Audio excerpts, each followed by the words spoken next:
నీకెంత కావాలి? 5 లక్షలు ఇస్తాను. చాలా? 5 లక్షలు కాదు, 50 లక్షలు ఇచ్చినా నా కంపెనీ మూయడం జరగదు. బాగా ఆలోచించుకొని చెప్పు. ఈ వ్యాపారంలో పుట్టి పెరిగినోడ్ని, నాతో పోటీ పడకు. నా చేతి కింద 6000 మంది పనిచేస్తున్నారు. ఆంధ్ర మొత్తం నాకు బ్రాంచులు ఉన్నాయి. నేనే మార్కెటింగ్ చేయలేకపోతున్నాను. ఆఫ్టర్ ఆల్ ఒక కుటీర పరిశ్రమలా పెట్టుకొని నువ్వెలా మార్కెటింగ్ చేయగలవు? 6000 మంది వర్కర్స్ని పెట్టుకుని ఆంధ్ర మొత్తం బ్రాంచీలున్న మీరే నా కంపెనీ చూసి భయపడుతున్నారంటే నా సరుకుల నాణ్యత ఉందనేగా. ఆ నాణ్యత ఉన్నంత వరకు నాకెవరూ పోటీ కాదు. ఈ ప్రపంచంలో నేను ఎక్కడైనా మార్కెట్ చేయగలను. వస్తాను.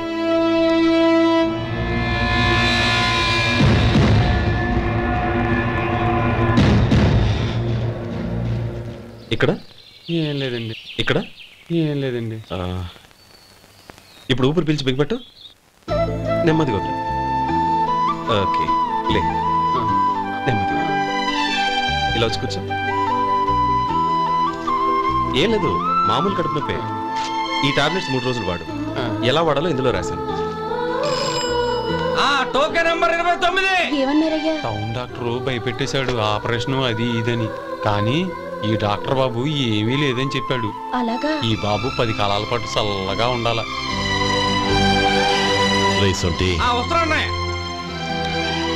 రే, భగవంతుడి దయ వల్ల తమ్ముడు హస్తవాసి మంచిదని అప్పుడే పేరొచ్చిందిరా. తమ్ముడిని దగ్గరుండి జాగ్రత్తగా చూసుకో. పని హడావుల్లో పడి వేళకి భోంచేయడము. అబ్బే అదే లేదన్నయ్య. 1 గంటకల్లా పేషెంట్ కట్టు, భోజనం పెట్టు. అది అలా జాగ్రత్తగా చూసుకో. నేను చూసుకుంటాను కదన్నయ్య, నువ్వు వెళ్ళు.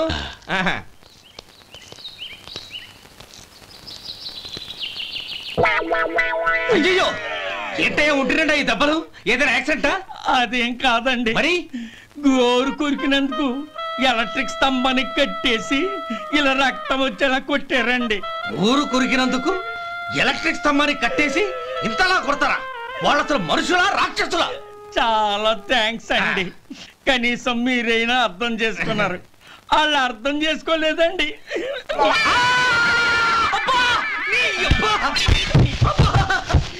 గోరు కొరకడం అంటే ఇదా? నిన్ను కొట్టడం కాదురా, నిలువురా నరికేయాలి. అబ్బా సెప్టిక్ అవుతుందో ఏమిటో. మన 2 ఊర్ల పొలిమేరలో ఉన్న ఈ మల్లికార్జున స్వామి వారి దేవాలయం జీర్ణదశలో ఉందన్న విషయం మీ అందరికీ తెలుసు. ఇన్నాళ్ళు మీ ఊరు వాళ్ళు పట్టించుకుంటారని మా ఊరి వాళ్ళు, మా ఊరి వాళ్ళు పట్టించుకుంటారని మీ ఊరి వాళ్ళు దీన్ని ఇలా వదిలేశారు. ఈ గుడి మీ ఊరికి ఎంత ముఖ్యమో మా ఊరికి అంతే ముఖ్యం. కాబట్టి మన ఇరు గ్రామ ప్రజలు కలిసి దాన్ని బాగు చేయించి కుంభాభిషేకం చేయించాలనే సదుద్దేశంతో ఒక కమిటీని ఏర్పాటు చేశాం. ఈ కమిటీలో 2 గ్రామాలకు సంబంధించిన ప్రముఖులు ఉన్నారు. కమిటీ ప్రెసిడెంట్గా ఎవరిని ఎన్నుకోవాలనే విషయంలో శ్రీ గోపాలరావు గారి పేరు, శ్రీ లక్ష్మీపతి గారి పేరు పరిశీలనలోకి వచ్చాయి. అందువలన మేమందరం బాగా ఆలోచించి తర్జన భర్జనలు చేసిన మీదట శ్రీ గోపాలరావు గారే అన్ని విధాలా ప్రెసిడెంట్ పదవికి అర్హులని ఈ కమిటీ నిర్ణయించడం జరిగింది.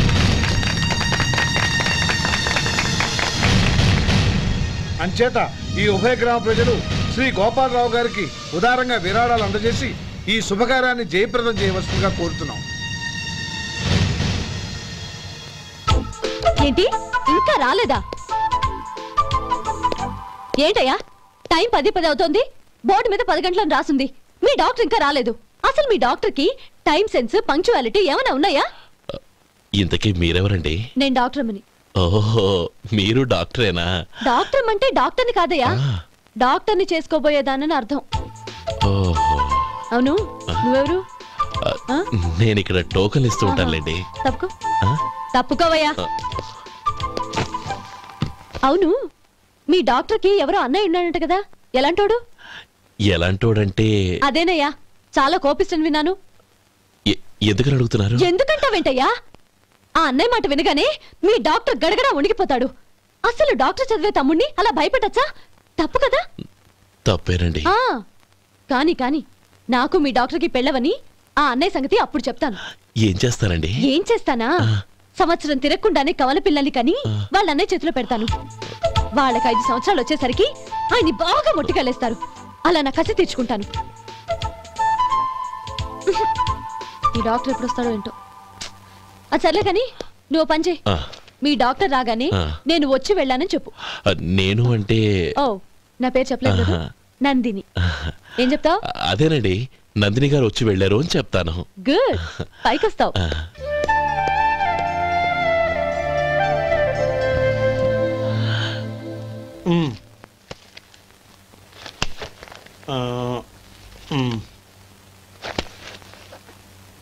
దీంతో మొత్తం 4,98,200 అయ్యాయి.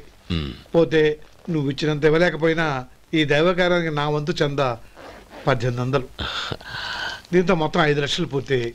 సరేరా, నేను ఈ డబ్బు తీసుకుని పట్నం వెళ్ళి బ్యాంక్ లో వేసొస్తాను. అలాగే, నేను నీతో వద్దాం అనుకున్నాను రా, అనుకోకుండా సాయంత్రం ఇన్స్పెక్షన్ వచ్చింది. పర్వాలేదులే, వెళ్ళొస్తాను.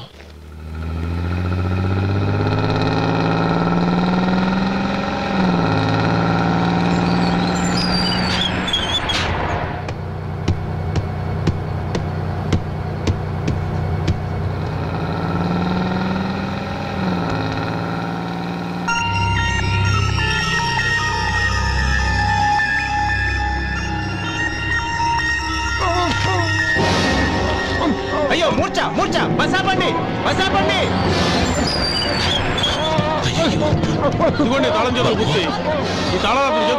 వీటి వల్ల ప్రయోజనం లేదు. 4 ఖర్చుకోకుండా పళ్ళ మధ్య పెట్టడానికి గట్టిగా ఏదైనా ఉంటే ఇవ్వండి. ఇదిగో ఇది చూడండి.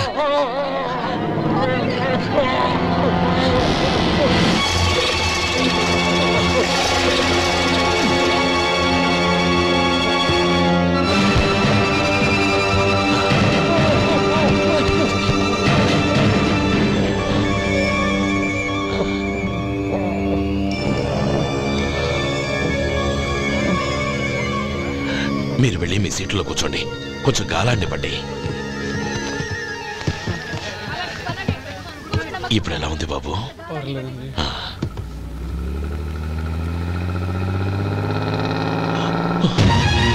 నా బ్యాగ్, నా బ్యాగ్ ఎవరైనా చూసారా? అందులో 5 లక్షలు ఉన్నాయి. నా బ్యాగ్ వెంటనే బస్తాపండి, ఎవరిని కింద దిగవద్దు, అందరినీ చెక్ చేయండి. నా అంచనా తప్పు కాలేదు. వాడి మంచితనమే వాడిని దెబ్బకొట్టింది. మన వాళ్ళని పంపించి గుడి తాలూకు డబ్బు కొట్టేశాడని పోలీస్ కంప్లైంట్ ఇవ్వండి. ఇప్పుడు ఆ స్టేషన్లో ఎస్ఐ వాడి తమ్ముడే. వాడే వెళ్ళి వాడి అన్నయ్యని అరెస్ట్ చేసి వీధుల్లో నడిపించుకు తీసుకురావాలి. అది నేను కళ్ళారా చూడాలి, మనసారా సంతోషించాలి. అయ్యో గోపాలం గారు, గోపాలం గారు, మీరు దేవస్థానం సొమ్ము దొంగిలించారని ఎవరో పోలీస్ కంప్లైంట్ ఇచ్చారంట. మిమ్మల్ని అరెస్ట్ చేయడానికి మీ తమ్ముడు గారు వస్తున్నారు.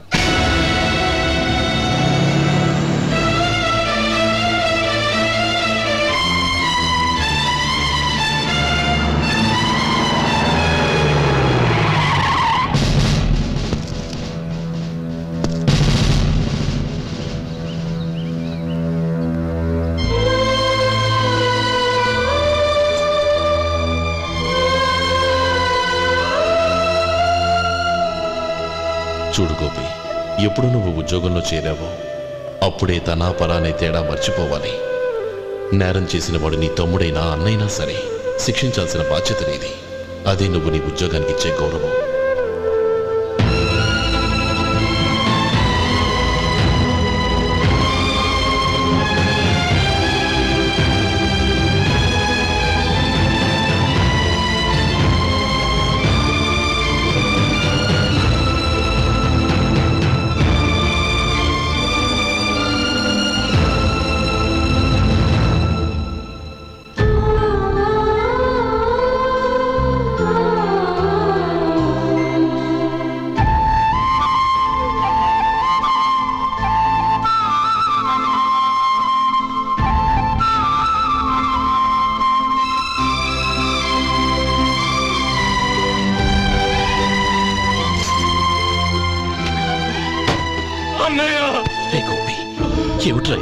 నన్ను క్షమించన్నయ్య. నేను కోరి ఉద్యోగుల చేరిన మాట నిజమే, కానీ ఇలాంటి పరిస్థితి ఎదురవుతుంది అనుకోలేదు. నా ఒంట్లో ప్రతి రక్త పట్టు నీ భిక్షానన్నయ్య. నిన్ను అవమానపరిచి ఉద్యోగం నిలబెట్టుకునే బదులు నా ప్రాణాలను వదులుకుంటారు, కానీ ఈ పని మాత్రం చేయలేనన్నయ్య.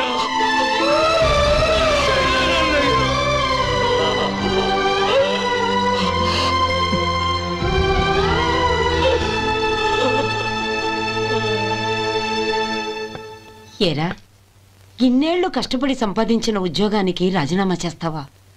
కనీసం నీ పెళ్ళాం ఏమనుకుంటుందోనని ఆలోచించావా? ఇందులో అనుకోవడానికి ఏముంది మామగారు? ఎండనక వాననక కష్టపడి ఓ తండ్రి కంటే ఎక్కువగా ఈయన్ని పెంచి పెద్ద చేశారు బావగారు. అలాంటి దేవుణ్ణి అరెస్ట్ చేసే ఆ ఉద్యోగం ఈయనకు అవసరం లేదు. బాగుంది.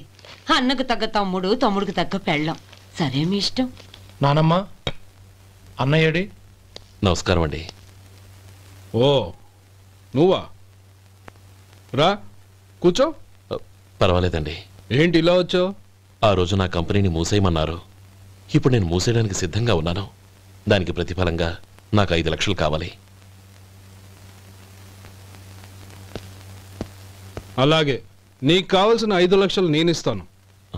చాలా థ్యాంక్స్ అండి. కానీ మీరు మీ కంపెనీని మూసేయక్కర్లేదు. సార్?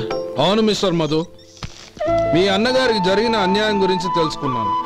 మీ కుటుంబం గురించి కూడా విన్నాను. సహజంగా అందరూ ఐకమత్యానికి ఉదాహరణ రామలక్ష్మణులు అంటారు. కానీ ఆ రామలక్ష్మణులు ఎలా ఉంటారనేది పుస్తకాల్లో చదవడం తప్ప ఎవ్వరూ చూడలేదు. మీ అన్నదమ్ములను చూస్తే ఆ రామలక్ష్మణులు ఇలాగే ఉండేవారేమో అనిపిస్తుంది. అలాంటి కుటుంబానికి ఇలాంటి ఇబ్బంది రావడం నిజంగా దురదృష్టం. రామునికి హనుమంతుల్లా కాకపోయినా ఏదో ఉడతా భక్తిగా నా వల్ల వీలైన సహాయం ఈ 5 లక్షలు తీసుకో. మీ కంపెనీ పేరు మీదే అన్ని సరుకులు తయారు చేయండి. నేను వాటిని ప్రపంచమంతా మార్కెటింగ్ చేస్తాను. సార్, మీ రుణం ఉంచుకోను, తొందరలోనే తీర్చేస్తాను. స్నేహితుల మధ్య రుణాలేంటి మధు? We are friends.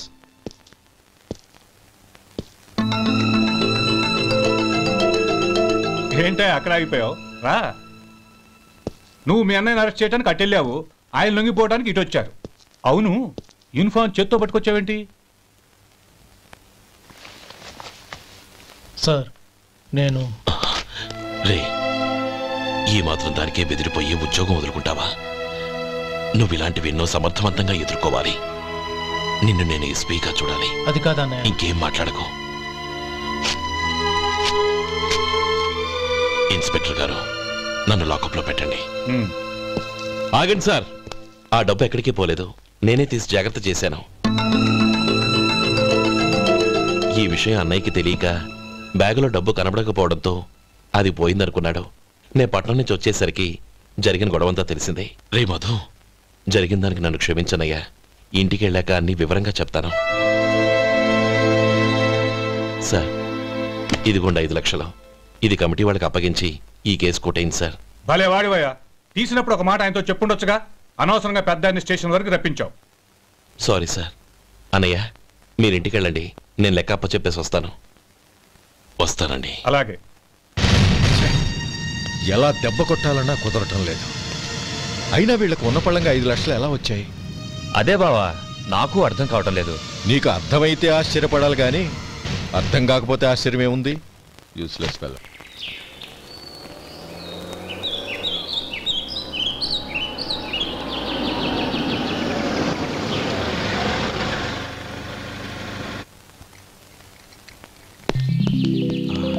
నువ్వు ఇక్కడే ఉండు. అన్నయ్య మూడు ఎలా ఉందో చూసి నేను లోపలికి తీసుకెళ్తాను. ఓకే? అలాగే.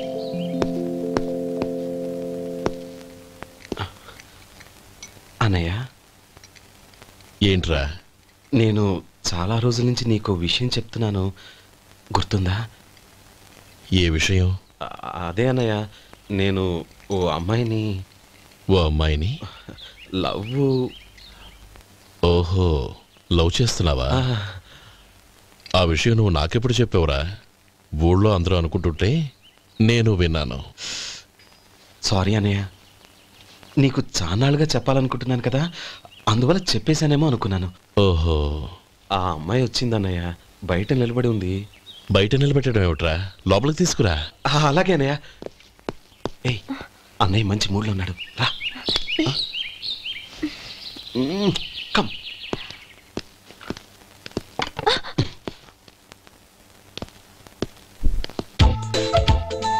ఎందుకంటావేంటయ్యా?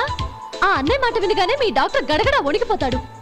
అసలు డాక్టర్ చదివే తమ్ముడిని అలా భయపెట్టచ్చా? తప్పు కదా? తప్పేనండి. నమస్కారం. అదేంట్రా, మనిషో పక్కనుంటే నమస్కారం ఇంకో పక్కన ఉంది? అది మర్యాద అన్నయ్య, మర్యాద. ఆహా, అవును, నీ పేరేంటమ్మా? నందిని. ఆ నందిని. నందిని అన్నయ్య. ఏ ఆ ముక్క తను చెప్పలేదా? పెద్దలంటే మహాగౌరవం అన్నయ్య. మేమిద్దరం ఇంత క్లోజ్ ఫ్రెండ్స్ కదా, ఆయన నాతో కూడా ఎక్కువ మాట్లాడదు. ఓహో కదా. నాకు మీ డాక్టర్కి పెళ్ళవని, అప్పుడు అన్నయ్య సంగతి చెప్తాను. ఏం చేస్తారండి? ఏం చేస్తానా, సంవత్సరం తిరగకుండానే కవల పిల్లల్ని కని వాళ్ళ అన్నయ్య చేతిలో పెడతాను. వాళ్ళకి 5 సంవత్సరాలు వచ్చేసరికి ఆయన్ని బాగా ముట్టిగలేస్తారు. అవును, అమ్మాయి మోహం చూడకుండా నిర్ణయం ఎలా తీసుకోనరా? తలెత్తు.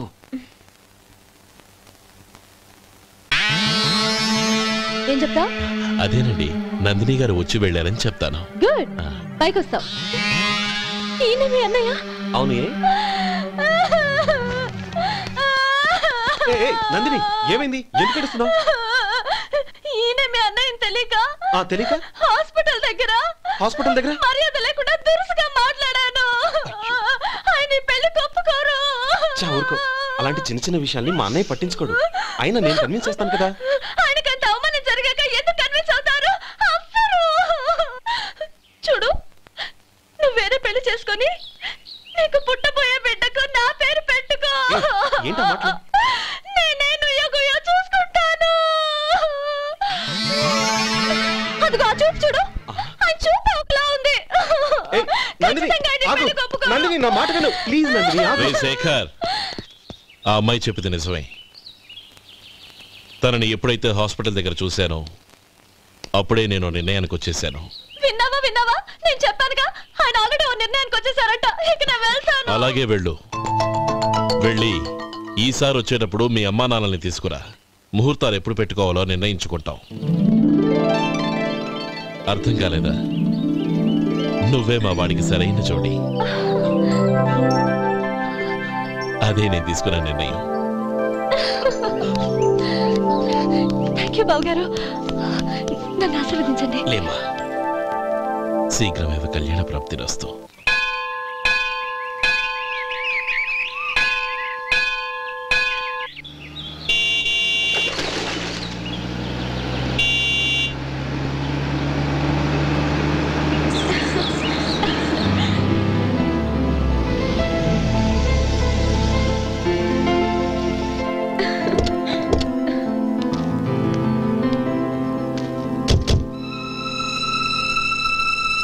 రామా,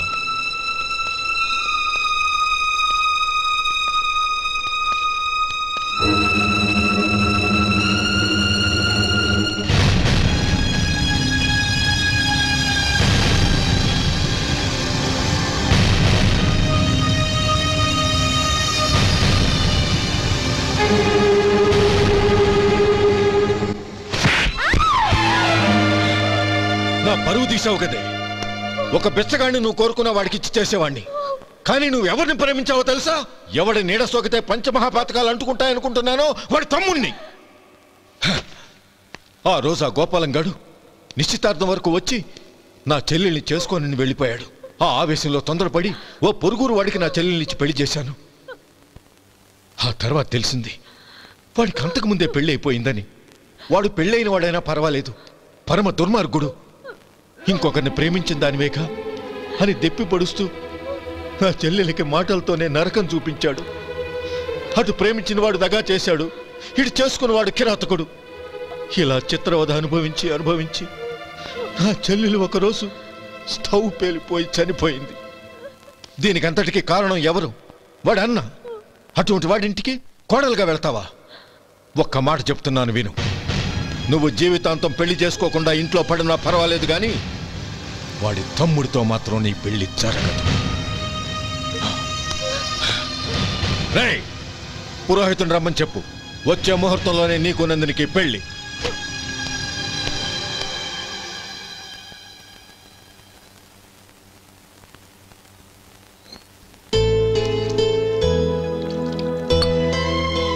ఒరే, అదేంట్రా ఒక ముద్దైనా తినకుండా చేయగడిగేశావు?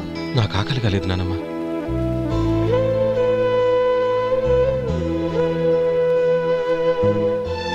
ఆ అమ్మాయి చాలా మంచిది, చదువుకున్న పిల్ల, మనందరికీ బాగా నచ్చింది. కానీ ఆ లక్ష్మీపతి గారి గురించి ఆలోచిస్తేనే నాకు భయం వేస్తోంది.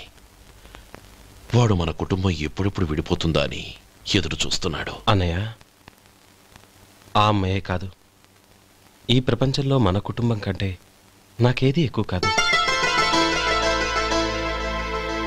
ఆ పెళ్లి గురించి నేను మర్చిపోయాను, మీరు మర్చిపోండి.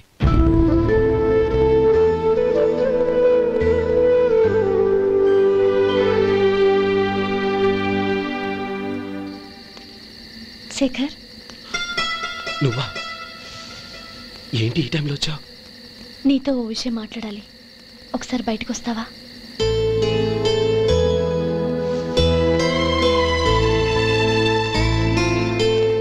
ఏంటి సూట్ కేసుతో వచ్చావు?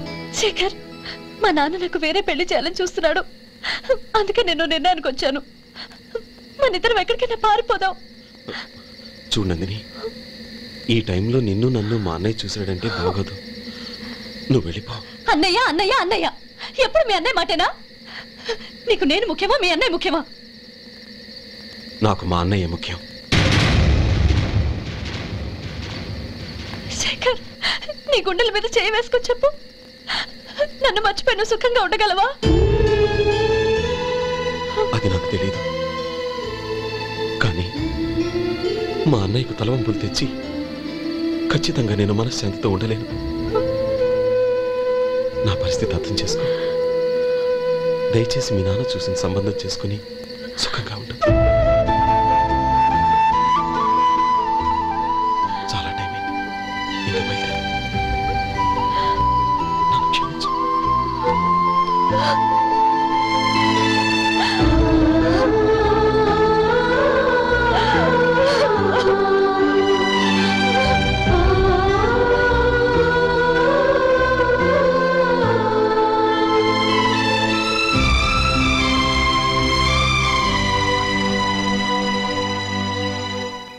ఏంట్రా అలా మౌనంగా కూర్చున్నావు? ఏం లేదురా, కోరుకున్న అమ్మాయి రా పారిపోదామని వస్తే మా అన్నయ్య బాధపడే పనేది నేను చెయ్యలేను, నన్ను క్షమించని ఆ అమ్మాయిని పంపించేసేట్రా నా తమ్ముడు. అదిరా వాడికి నా మీదున్న అభిమానం. ఇంతవరకు వాడు అడిగింది ఏదీ నేను లేదని లేదు. ఒక అన్నగా వాడి పట్ల నా బాధ్యతలన్నీ నెరవేర్చాను. అలాంటిది ఈరోజు వాడు మనసారా కోరుకున్న అమ్మాయిని వద్దని నేను ఎలా చెప్పగలనురా? వాడి సంతోషం కంటే నాకు కావాల్సిందే ఉంది. అందుకే నేను ఒక నిర్ణయానికి వచ్చాను. ఓపెనింగ్ స్టాకు 31,700 అండి. ఈ రోజు 200 లారీల్లో 21,500 ప్యాడీ వచ్చిందండి. అవి ఈ పక్కన సర్దించానండి. తర్వాత ఇవి నిన్నొచ్చిన ధాన్యం బస్తాలండి. 50 లారీల్లో 5,000 బస్తాల బియ్యం బయటకు పంపించామండి. సాయంత్రానికి మన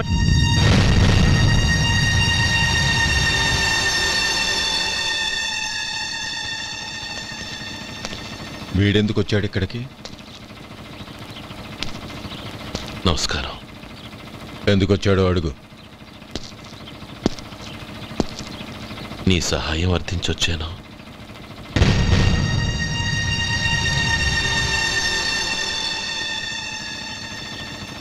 మీరు వెళ్ళండి. ఆ రోజు నీ చెల్లెల్ని నేను చేసుకోనన్నాను. ఏ పరిస్థితిలో అలా అన్నానో నీకు తెలుసు. నేను చేసింది తప్పని నీకు అనిపిస్తే ఆ తప్పుకి నా తమ్ముడిని శిక్షించద్దు. మన మధ్య ఉన్న విరోధం తెలియక వాళ్ళు ప్రేమించుకున్నారు. నేను నా తమ్ముడికి నీ కూతుర్ని మని అడగడానికి వచ్చాను. దయచేసి వాళ్ళ పెళ్లికి అంగీకరించు. నీ మొహం చూస్తేనే పాపమని సొంత ఊరినే వదిలేసి వచ్చిన వాణ్ణి. అలాంటి నేను నీ ఇంటికి నా బిడ్డనివ్వాలా? ఇన్నేళ్లుగా నీ నీడ కూడా నా మీద పడకూడదని పట్టుదలగా ఉన్న నేను దాన్ని వదులుకొని నీతో సంబంధం కలుపుకోవాలా? సరే, నేను నా పట్టుదలని ఆత్మాభిమానాన్ని అన్నిటినీ వదులుకొని నా కూతుర్ని తమ్ముడికిచ్చి చేశానే అనుకో. దానికి బదులుగా నువ్వేం వదులుకుంటావు? ఏం వదులుకుంటావో చెప్పు.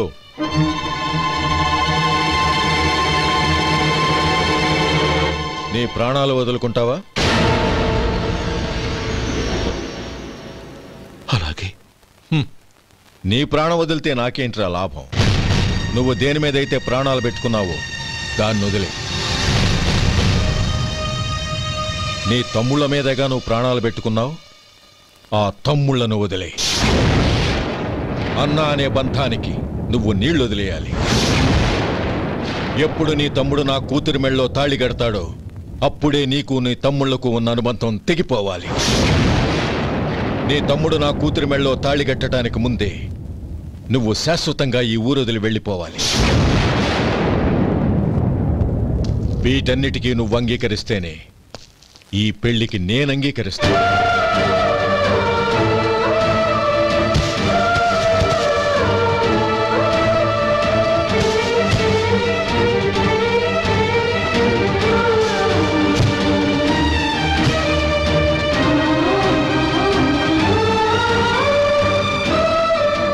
ఏమంటావు?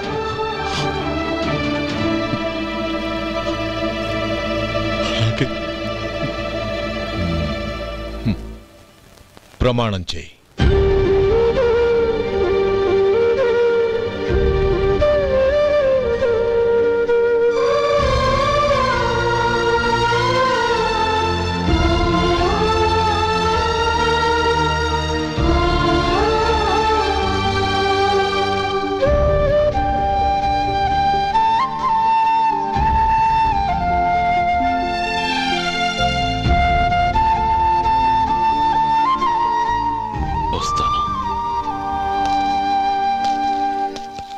అంకుల్, నందిని నాకిచ్చి పెళ్లి చేస్తానని చెప్పి ఇప్పుడు వాడి తమ్ముడికిచ్చి చేస్తానని మాటిచ్చారేంటి? రే, నువ్వు నోరు మూసుకోరా. వీడి తమ్ముళ్ళు విడిపోవాలని ఇన్నేళ్లుగా ఎదురు చూశాను. ఇప్పుడు నా కల నిజం అవబోతోంది. నువ్వేం దిగులు పడకు. నీకు వేరే మంచి పిల్లని చూసి ఘనంగా పెళ్లి జరిపిస్తాను.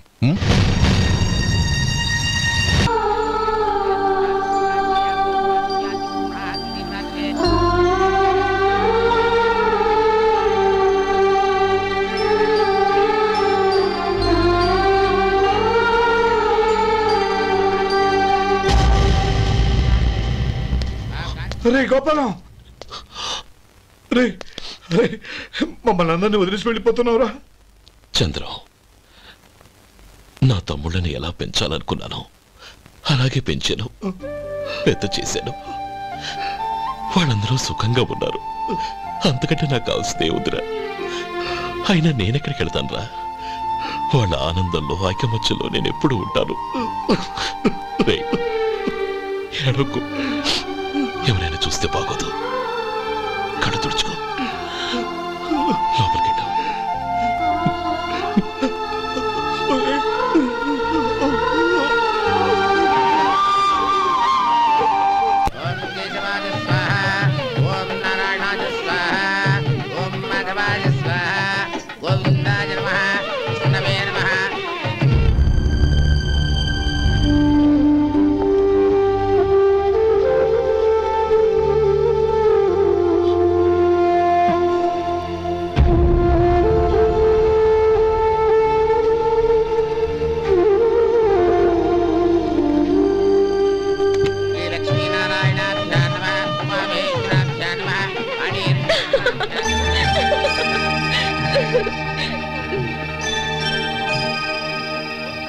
మావయ్య, అన్నయ్య ఎక్కడ? పని మీద బయటికి వెళ్ళాడు, వచ్చేస్తాడు. ఓహో, అలాగా. నమస్కారం. రండి రండి.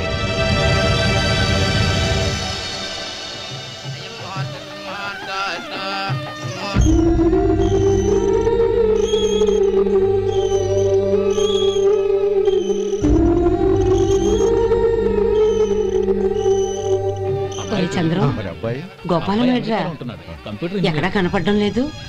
ఇందాక నీతో మాట్లాడుతుండగా చూశాను.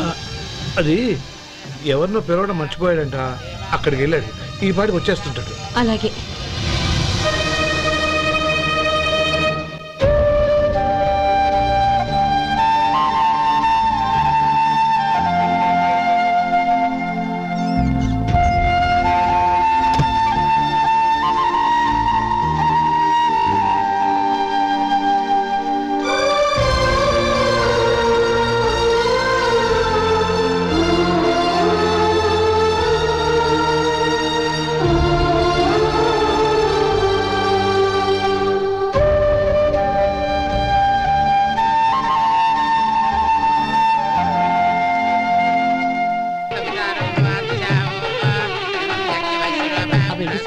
ఇంట్లో పెట్టి తాళం వేసిరా. అలాగే.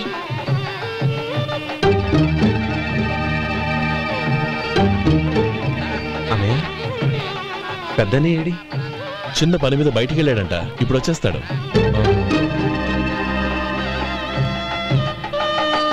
భజంత్రీలు భజంత్రీలు బాబు తాళిబొట్టు అందుకోండి. ఆపండి.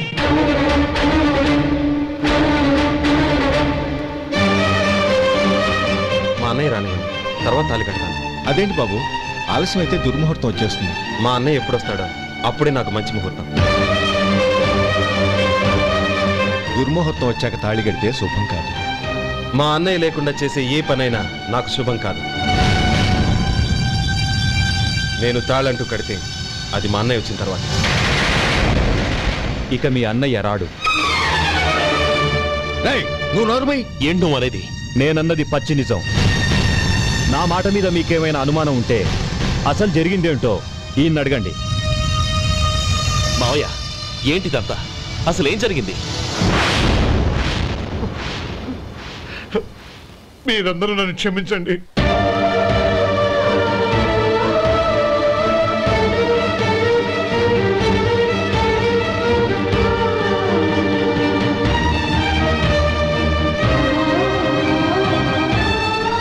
ఇది బాబు జరిగింది.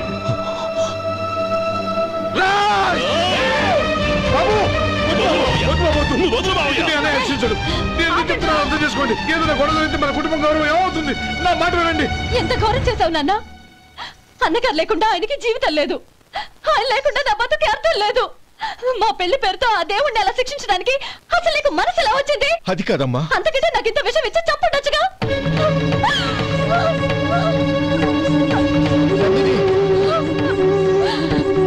నందిని, నందిని, నందిని, అమ్మా నందిని, నా మాట వినమ్మా. నందిని, ఎందుకే బాధపడతావు? వాడు కట్టుకోకపోతేనే నిన్ను చేసుకోవడానికి నేనున్నానుగా.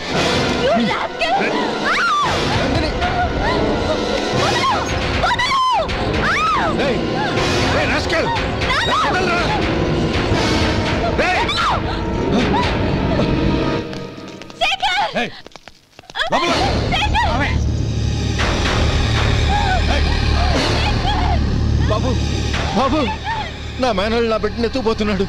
నా జీవితం నాశనం అయిపోతుంది. మీకు దండం పెడతాను, దాన్ని కాపాడండి. నీలాంటి వాడికి పుట్టిన దాంతో మాకేమిటి సంబంధం? ఎవరిని కాపాడాల్సిన అవసరం మాకు లేదు. ఒరేయ్ శేఖర్, తప్పురా. ఎప్పుడైతే అమ్మాయి నీతో పెళ్లి పీటల మీద కూర్చుందో అప్పుడే మన ఇంటి కొడలేనట్టు లెక్క. అవునండి, ఒక ఆడపిల్లని కాపాడలేకపోయామని బావగారికి తెలిస్తే మనల్ని క్షమించరు. నానమ్మ వీళ్ళని తీసుకుని ఇంటికి వెళ్ళాం. శేఖర్, గోపి మీరెళ్ళి అన్నయ్య వెతకండి. నందిని విషయం నేను చూసుకుంటాను. వాడు ఎక్కడికి తీసుకెళ్ళి ఉంటాడు?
చంపదు, నీకు దండ పెడతాను, చంపదు.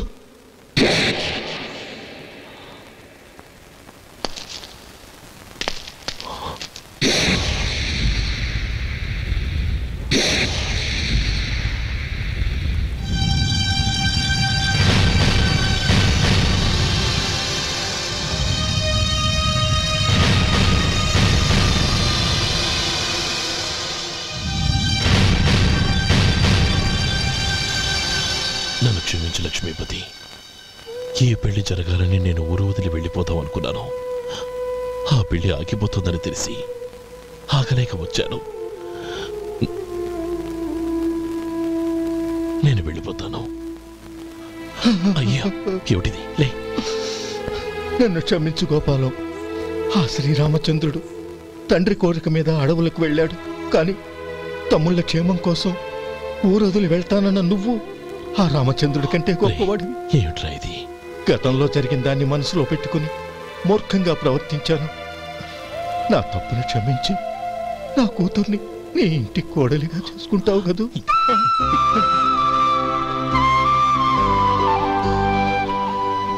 బావా, నా మనసులో ఉన్న కోరిక చెప్పనా? చెప్పు బావా. నాకింకో జన్మంటూ ఉంటే నీ తమ్ముడిగా పుట్టాలనుందిరా.